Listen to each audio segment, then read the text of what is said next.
حضرت ابراہیم علیہ السلام کے متعلق جو ہے کہ 3 جھوٹ بولے، وہ جھوٹ نہیں ہے، وہ توریتاً خلاف واقعہ بات کرنا ہے. وہ جھوٹ یعنی ان معنوں میں نہیں ہے. اس میں سے میں آپ کو مثال دے دیتا ہوں. صحیح بخاری میں ہے کہ جب وہ ایک بادشاہ نے ان کی بیوی کو بلایا، حضرت ابراہیم علیہ السلام اور ان کی بیوی کو پکڑ لیا. تو جب بیوی کو بلانے لگے تو حضرت ابراہیم نے اسے کہا کہ مجھے جب بادشاہ نے بلایا تو اس نے پوچھا کہ تم کون ہو؟ تو میں نے کہا کہ تم میری بہن ہو، حالانکہ وہ بیوی تھی. اور پھر ساتھ ہی حضرت ابراہیم نے کہا میں نے بہن اس لیے کہا کہ تم اسلام کے رشتے میں میری بہن ہو، کیونکہ اگر وہ کہتے نا یہ میری بیوی ہے تو وہ اس عورت کو حاصل کرنے کے لیے ان کو قتل کروا دیتا. تو حضرت ابراہیم نے اس کو کلیریفائی کیا کہ میں نے توریہ کیا ہے. جب میں نے کہا نا بہن، تو میں نے بہن سے اپنے ذہن میں مراد لیا اسلام کے رشتے میں بہن، وہ والی بہن، حقیقی بہن نہیں. اور اس نے وہ سمجھا.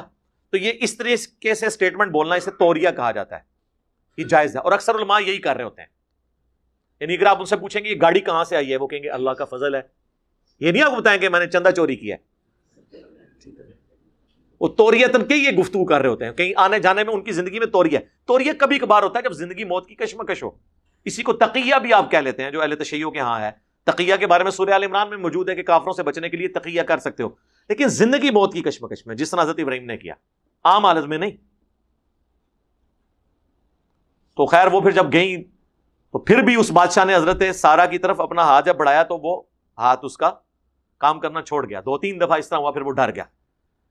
الٹا اس نے پھر سیدہ ہاجر جو تھی وہ ان کو گفٹ کر دی. یہ ہاجرہ لفظ غلط ہے، یہ ہاجر لفظ ہے، جو پھر حضرت سارہ نے گفٹ کی حضرت ابراہیم کو، اور وہ دوسری بیوی بنی.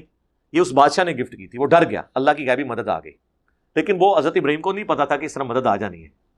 نہ حضرت ابراہیم نگاہ مار کے اس بادشاہ کو غائب کر سکتے تھے. اتنا ان بیچاروں کو کیوں کرنا پڑا؟ ظاہری اسباب کو لے کے چلتے تھے. یہاں تو لوگ کہتے ہیں نگاہ ماری یہ ہو گئی. اتنا آسان نہیں ہوتا.